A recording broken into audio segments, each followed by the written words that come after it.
For today's video mga idol, gagawa po tayo ng wonton noodles. Dahil nag-cravings kami sa wonton, gagawin naman natin ngayon.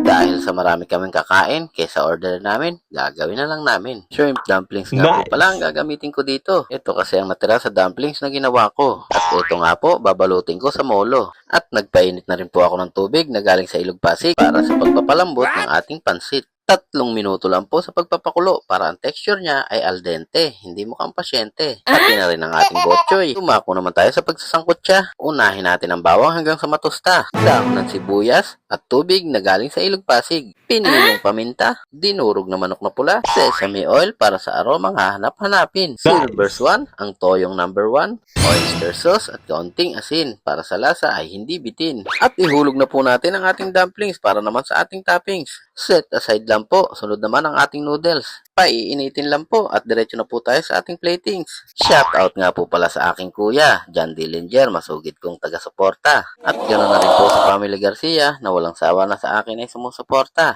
At ito nga po, luto na po ang ating wonton noodles. Cravings lang po ito kanina, pero ngayon kakainin ko na. Sa mga nakapanood po ng video ito, paki-follow, like, and share na lang po. At nang mas marami pa po ang makapanood nito at paki-comment na lang po kung saan po nakarating ang video ito.